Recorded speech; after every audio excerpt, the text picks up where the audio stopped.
Welcome to the Empty Nest Kitchen, where we're finding fun in the kitchen now that the kids have flown the coop. I'm Christine Van Bloom, a cooking teacher with over 25 years of experience, here to show you tips, tricks, and joy in your kitchen, all while trying something new. Let's get cooking. Today, I am here. I am so excited. I am so excited with the fabulous, the incredible, the amazing Heather Tydings, owner of Own Your Evolution. Hi, Heather. Woohoo! Hi. Good morning, Chris. So we were doing a little pre-check before we start recording because this is newish for the both of us. But I have known Heather for several years, and I am just a colossal fan of Own Your Evolution. Wow, I'm a colossal fan of CVB, Yeah, an empty it's nest a mutual kitchen. admiration It is. society. Oh, you're It the is. best. Well, listen, I wanted to have you on here today. You are my very first guest. And we were saying we're going to look back at this, in 3 seasons and do another one. And we'll be like, oh, look at that.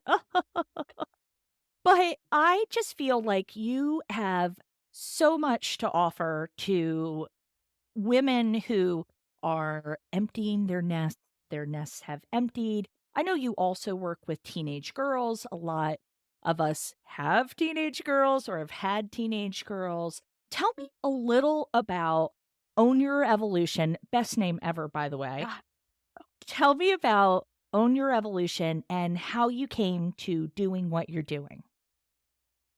So I opened my practice in 2012. I had been working for a managed healthcare company for 13 years from 5 p.m. to 1 a.m. doing crisis calls and critical debriefing. Yeah. Out of Ooh, my home office that I'm in right now. It was a lot. So 13 years of that. And I knew, you just start to feel the pull of newness. And that started to come in. The dissatisfaction started to build. And I just started to create my business while I worked full time. So I worked full time. I had a child that was not thriving in life. He had a lot of like health and food issues, food sensitivities. And so I was taking care of him, working full time. And I just started to build my business very, very slowly. I would tell myself to just spend 20 minutes about 3 times a week. And it took me about a year to build and launch and create. And in that time, I also took Martha Beck's life coaching school, which oh, was for cool. me, yeah, it was like a year-long program and almost a year actually, because I took some additional at the end with other coaches. So I was also getting very nourished and very inspired by other women starting their own new things in life. And so then I launched in 2012 and I've never looked back.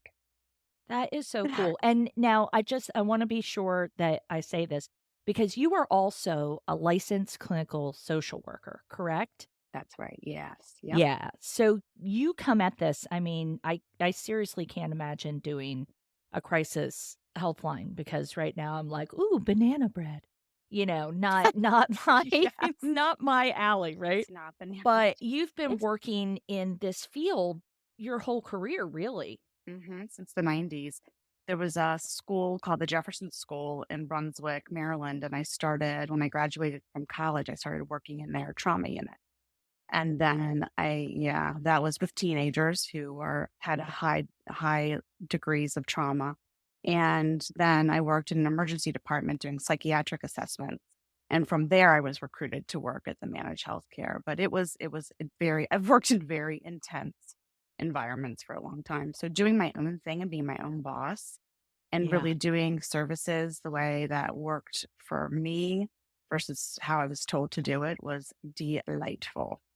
Yeah. A little rebel in Oh, me. it's a little reveling you. And you are located in Urbana, Mm-hmm. Maryland here. Yeah. So I'm up in Frederick. We're really close together. So I see Heather out at events and it always gives me such delight because you guys don't know this about Heather yet, but she is the cutest, the most fashionable, just the most pulled together every time. I'm like, that's all I need. As an empty nester, I just need somebody to look at and be like, oh, can I do that? That would be so cool. Oh, So thank let you. me ask you this.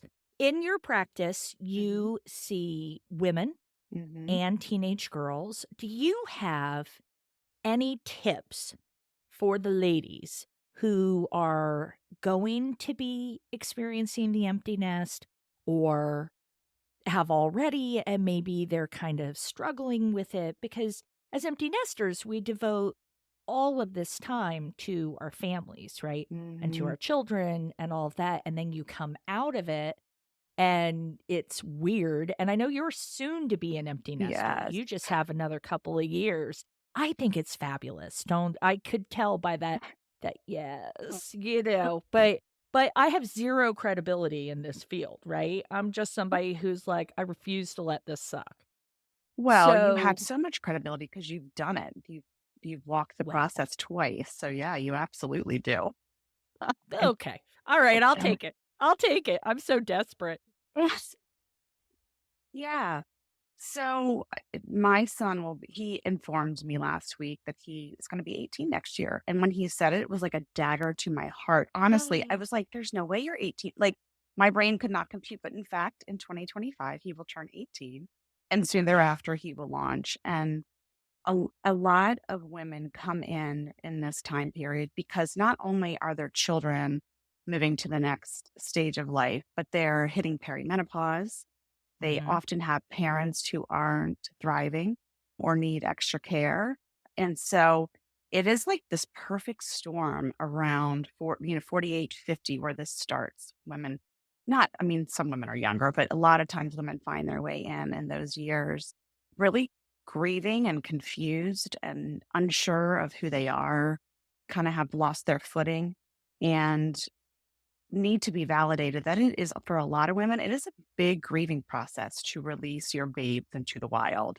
It is not, yeah, it really is. Like I the grief that comes out of women when their last child especially goes because the home is so quiet, the energy is so different. And if there is unresolved things in the home, they're very Yeah. pronounced and that they have to, maybe have a deeper look at.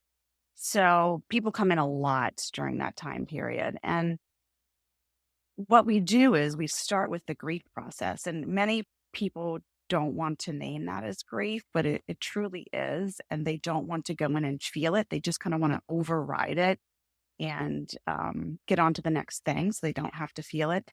That's the part of therapy that they don't love is just really experiencing and having the grief Yeah. validated that Yeah. this is a loss and a gain. Like this is what you have been, cultivating in your child is this independence and this freedom. And it feels like a loss in a lot of ways, especially if your role primarily has been as a mother. I find that there are some women that come in and they have feelings of loss, but they also have built up what they want to do next as their children are launching, as especially if kids get into high school, they have more time. And the women who start to build up and be curious, then they feel it, but they also have their thing that they're working on or interested in. One became a master gardener, which I thought was really, really cool. Oh, that's cool. Yeah. Yeah. Another one is learning like some artful dance and travels around the world and learns some artful dance. So she's building these really nourishing practices or very ways of growing and reinventing them herself while their child is leaving. And I find that sometimes helps the whole process because they have then this new reinvention of themselves that they can take out to the world.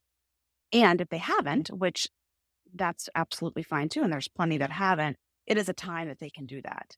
And once we Yeah. go through the grieving process then we can start to imagine what they want to add into their life or what they want to clean up, or they actually may have time to think about where they've been living out of integrity for so long that their whole system is off. And so it's a time to like figure out how do I come into alignment with who I am, what I want, and take that out into the world. That happens a lot at that time of life that women want to find their voice again. Yeah. Yeah, that was Well, a lot of words. no, that's perfect. That's so perfect. I'm enraptured with this whole thing because for me, I'm like a bulldozer. And when my youngest left for college, I took another full-time job Mm. teaching at the high school, the local high school, mostly so that I would have the income because we had 2 kids in college that year. But it didn't allow me the time to do the grieving. But I Mm. have really tried to embrace, and I know a bunch of women who have.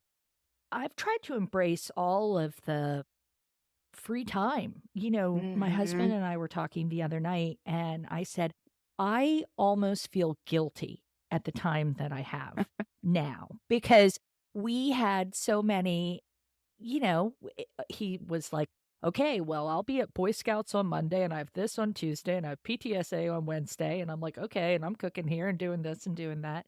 And we both giggled because it's really nice, and Yeah. you come out on the other side of it, and I kind of look at these millennial women who are going through it, right? Going through all of the scouts and sports and all of that, and I can feel for them Mhm. what they're going through, but then I can come home and go, I think I'll watch some Netflix." Exactly. Eat Cheerios for dinner. Eat Cheerios Yeah, for dinner. yeah. This is never gonna happen. Ever Never gonna have cereal for dinner. Thank you what am very I much. saying to you? What I the mean, heck? symbolically speaking, you can eat whatever you want for dinner, I love olives the and cheese. symbolic Cheerios. I love the Yes, symbolic Cheerios. I yes. know plenty of people that do that. Well, what I'm gonna do, because I just think you're the coolest. I mean, seriously, it's Yeah. like a total Mhm. fangirl moment.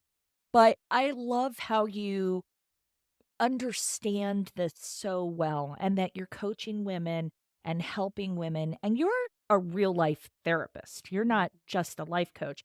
That's sort of the service, a service that you offer for Yeah. folks who don't necessarily need the full on, right, clutch the pillow on the couch thing.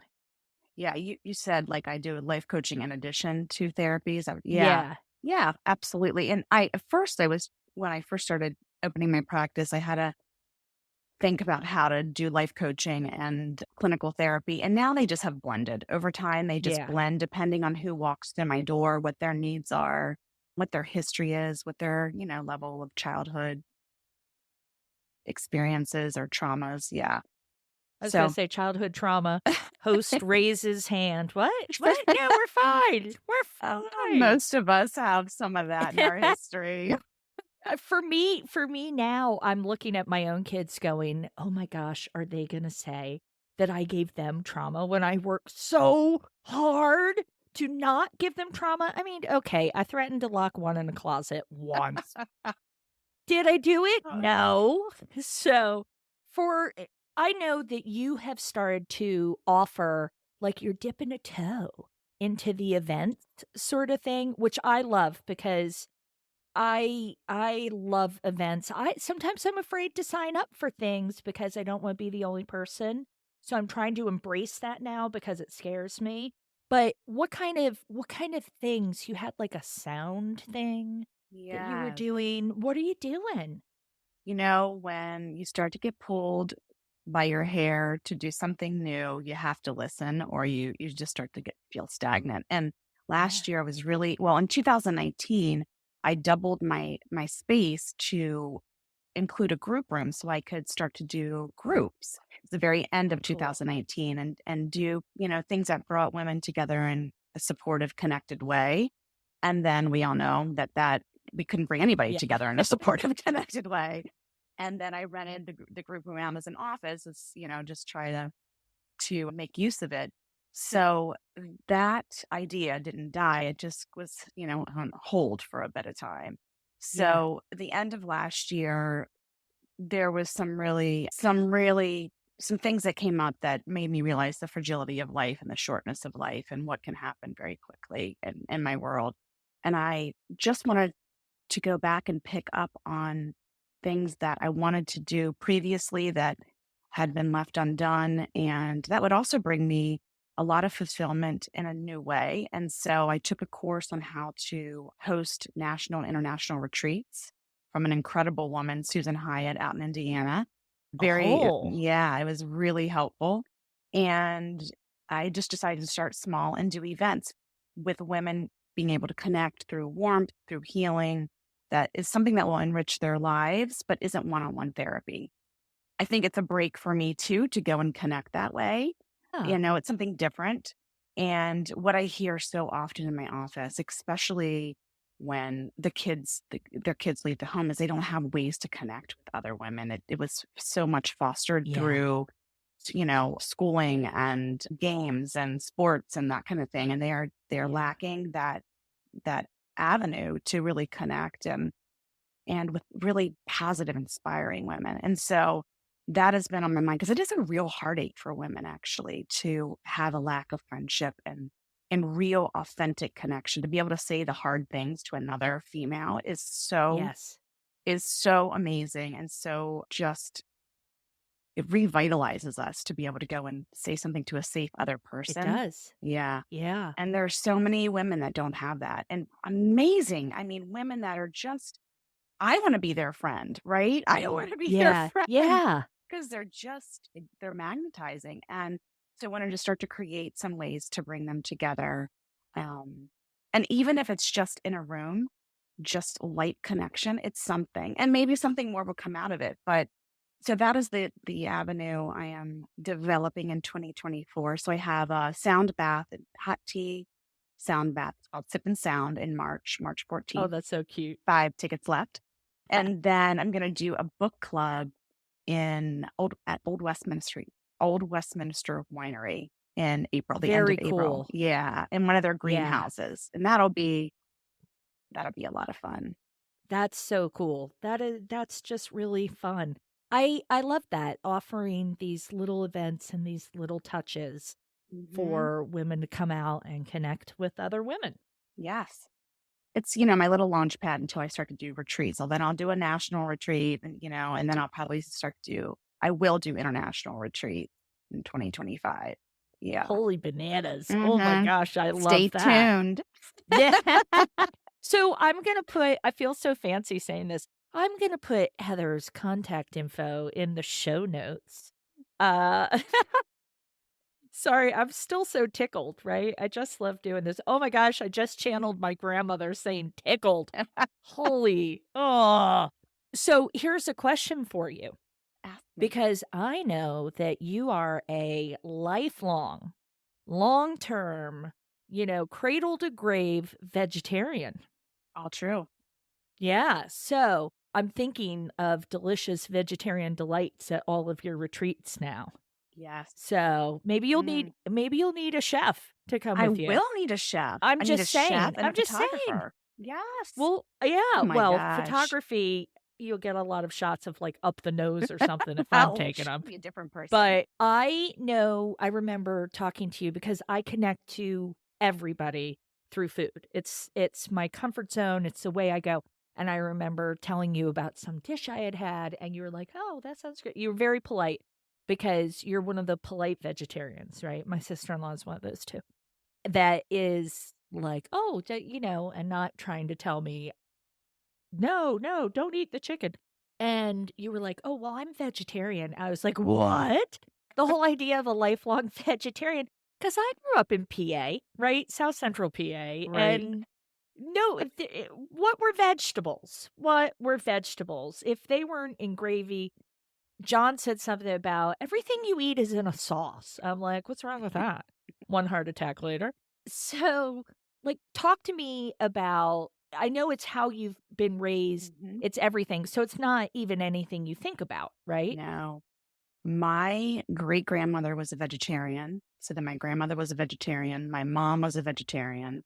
So we never had meat in our home.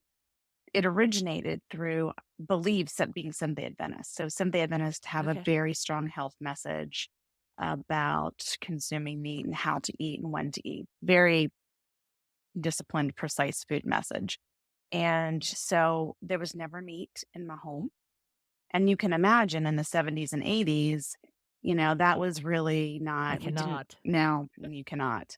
And there was, and there's, it's interesting how being a vegetarian brings up anger in people or irritation. It's really interesting. I'm not irritated if anybody eats me.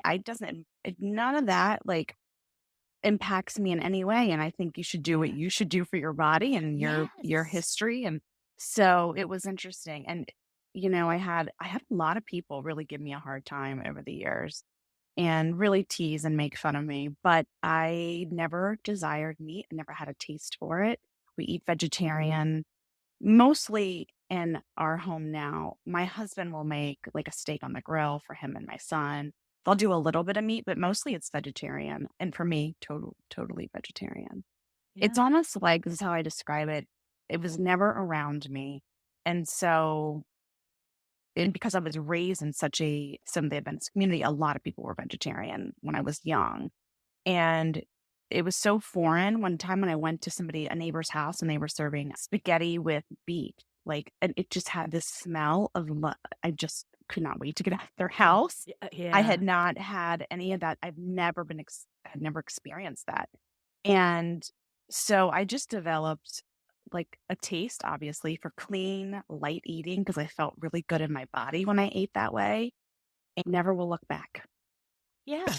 Well, and Yeah. it's so funny because I know I used to be just so judgy about everything. Like growing up, it's I was kind of a jerk. When I look back, I'm like, "Oh my gosh."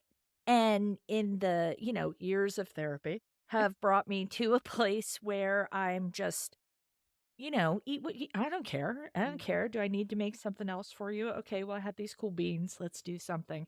Yeah. But I also think if you compare vegetarian food, I won't even go to the 70s because, oh my goodness, but of the 80s to the 2020s, I mean, it is just such a cool world now. There's Mhm. so much cool stuff. My sister-in-law, who's one of my favorite people in the whole world, became vegetarian, I don't know, about a decade ago, and she is always coming up with cool things. She's been doing a mushroom bourguignon, Mhm. and I'm like, "Oh," and Mhm. I've been dipping a toe into it. Now, I'm still a carnivore, Yeah. but I like, meat is not every meal, meat's not even every day. It's kinda do what you do, right? Do what Yeah. feels good. So, what are some of your favorite dishes? Mm. Well, I love to cook and I love to eat. And when I have time, my one of my favorite things to do is to turn on some good music, pour a glass of wine, light a candle, get a recipe out or go rogue and create some deliciousness. So this season we have eaten a tremendous amount of soups. Do curry Okay, soups, lots of beans. I do a vegetarian, gluten-free lasagna that is delightful. okay. Yes. Now that we're getting into like warmer weather, I'll start to do more smoothies. But for dinners, like more bowls, I fajita love bowl. Me bowls. too. But they're Mm. a lot of work. They are. Yeah. I I have a lot of rituals and routines that keep me kind of humming and healthy. And so Sundays is grocery shopping day and typically food prep. And sometimes I'll make a big thing of soup for the week just to nosh on. So I just have something that can grab and go. I might add different toppings and different spices or different herbs. And lately I've been making a big collard green salad with red cabbage, carrots, edamame, roasted sweet potatoes, and a tahini dressing. And I'll put sesame seeds and sunflower seeds, and I'll eat that for my lunches, grab and go. Wow. So if I prep on Sunday, I eat so much better during the week. And when I eat so much Yeah. better during the week, I hum. My work is smoother. My personality is smoother. Yeah. I just I just work better. So Yeah. that is one of my routines that really keeps me moving and keeps me, healthy and I that is something really important to me. My mom has Alzheimer's and she started to show Mm. signs very when she was pretty young. And so I think that has only intensified my desire to eat clean and Yeah. I just said before we got on, do a 3-day juice cleanse just to cleanse the liver, cleanse the system, get the Oh, the digestive I don't system know, Heather. rebooted. I know, I don't I either. don't know. Maybe next time Well, it'll be a 1 or 2 day. I've walked that road. My mom had Alzheimer's as well. And, after she passed because for her, I was like, "Whatever she wants to eat. I don't care." The bacon burger, with the sweet potato fries, have 2. I don't care, have anything you want. But now that she has passed, I really am looking at it a little more differently. I mean, listen, last night I did chicken in the air fryer on a pretzel roll with arugula. I did Oh, like a thing, and yum. it was delicious. It was what I wanted right then. But I do look at things a little differently with the Alzheimer's. It's just I don't know, you wanna maybe take care of yourself just a little better, even though I think you do a fabulous job, with the vegetarianism. I think that's so healthy and so wonderful. Have you ever done the cauliflower steak where you Oh, take the head yes. of cauliflower, you're like, "Oh, yeah," and you Oh, cut it and sear it off?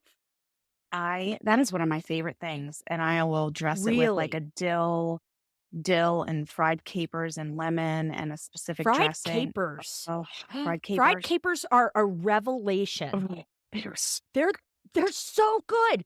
so Okay, good. everybody, listen, I'm gonna give you this hint right now.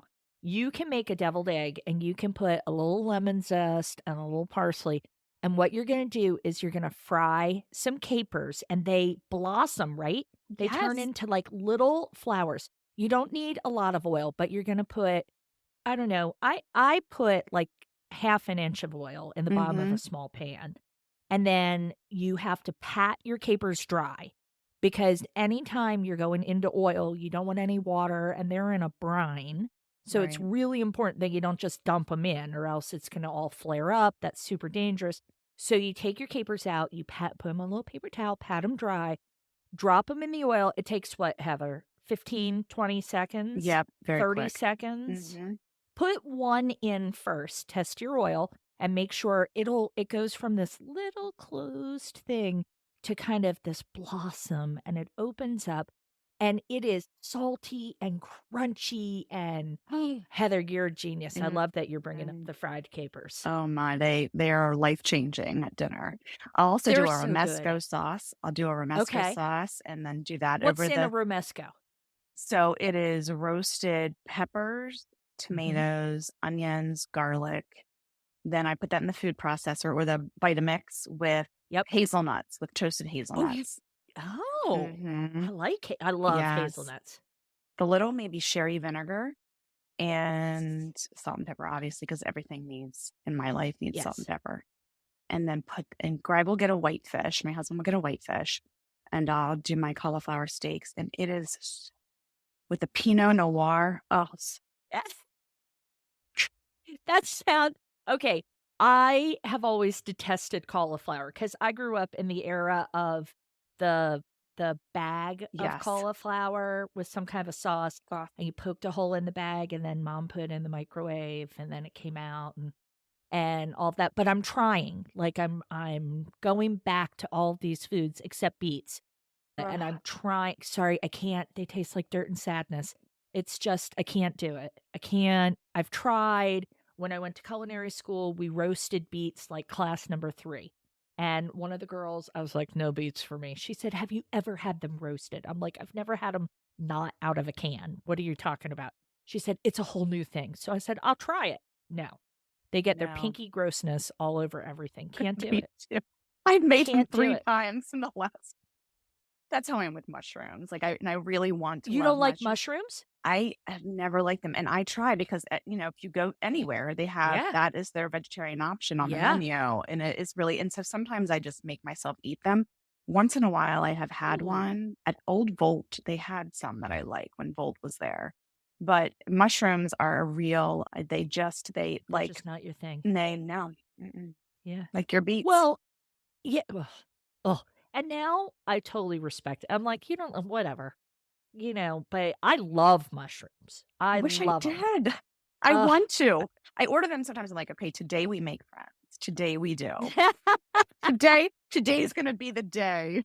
No friends. No friends. Well, there's a restaurant here in town called The Wine Kitchen, and I'm guessing you've been there 1,000 times. I It is love one of it. my favorite places, yeah. Have you done first of all, their service, ridiculous. Like, it's Ridiculous. impeccable. It's Yes. so good. but they have a butternut squash mignon. Have Oh, you had that? I had it last weekend. I have it as Oh, much and they used to have it with pistachio butter. that was my favorite. That one? My the pistachio butter one, because what they'll do is they'll take the idea and basically it's the neck of the squash. They'll cut a couple of rounds out of the neck of a butternut squash, and they'll call it a mignon because everything is marketing. But that pistachio butter, Oh, oh, it that stole would my slap your heart. mama good. That was That so was good. good. That was so Yes. good. And I mean, Oh, it came with like mushroom risotto, but I got french fries always because french fries, that is my kryptonite right there. French fries, dark really? chocolate, and a little wine on the weekends. Oh, I eat a lot of french fries. So my motto in eating is clean and a little dirty. Like I eat very clean. My motto in life is clean and a little dirty, actually. Just like, let's I just love muck it up, that. muck it up. Clean and Yeah. a little dirty. hmm Yep. And so I will eat clean all week, but do not take my fries from me or my glass of wine or my chocolate. That is not happening. Perfect. Perfect. And I love that. That's that I like a fry, but, like, I love a grain, mm, right? So when you do the mignon on the risotto or a farro or something yeah, like that, I'm just like, "Give it to me.